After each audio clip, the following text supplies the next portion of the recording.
ओम नमो भगवते वासुदेवाय। यह जो प्रसंग है आज का, यह भी कलयुग के समस्त प्राणियों के लिए अति कल्याणकारी और बुरे कर्मों से बचाने वाला और पापों से बचाकर लोगों को सुख देने वाला है।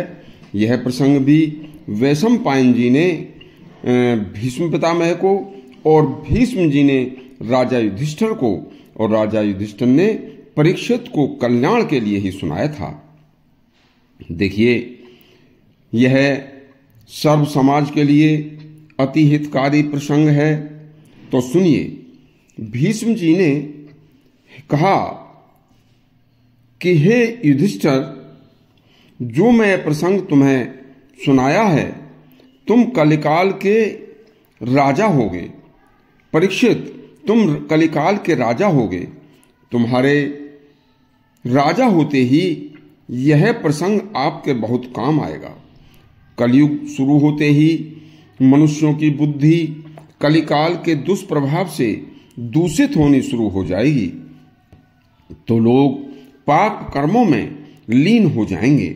उस समय देखो परीक्षित, आने वाले युग में गाय ब्राह्मण को बचाने तथा वर्ण संकर संतानों न पैदा हों, वर्ण संकरता को नष्ट करने के लिए तथा धर्म की रक्षा के लिए क्षत्रिय के अलावा यदि वैश्य भी हथियार उठा ले तो यह शास्त्रोक्त होगा और न्याय संगत होगा।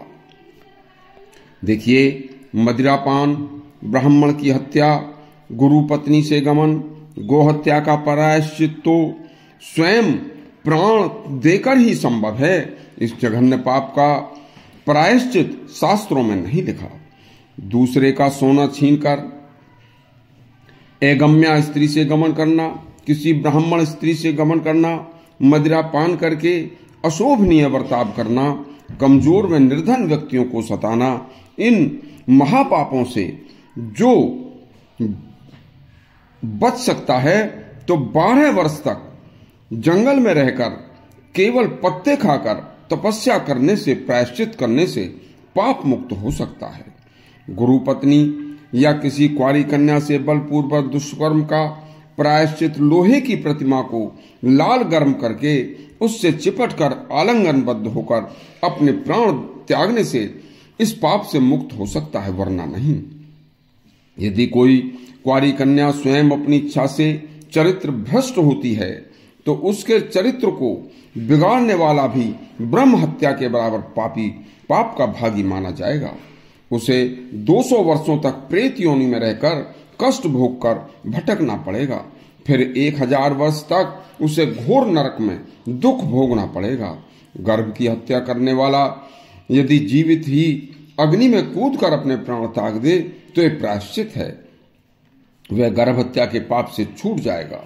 हे परीक्षित, निरपराध कुत्ता, सुअर, गधा, बिल्ली, नीलकंठ, मेंढक, चूहा व पक्षियों को व सर्पों को सीधे चले जा रहे उड़ने वाले केवल इन पक्षियों को या पशुओं को मारने पर पशु हत्या का पाप लगता है। इनके मारने पर जो प्रायश्चित में 1-1 वर्ष तक पृथ्वी पर सोकर ब्रह्मचार्य का व्रत पालन करते हुए एक समय बिना स्वाद का भोजन करके दिन रात नारायण का भजन करे तो इस पाप से छूट सकता है।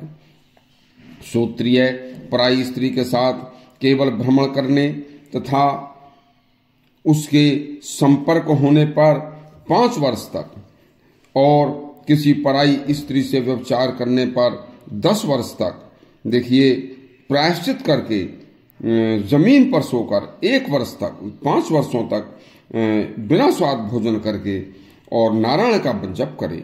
जो व्यक्ति अपने माता पिता को त्याग कर व गुरु की निंदा करके करता है तो वह भी इस पाप का तुरंत दोषी हो जाता है।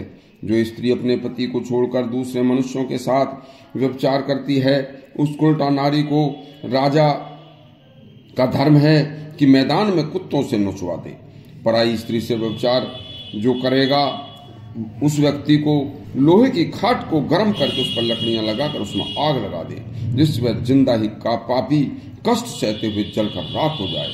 जो व्यभिचारी स्त्री जीवित पति के होते हुए अपने पति को दुख देती हैं, वह भी प्राणदंड के अधिकारी हैं।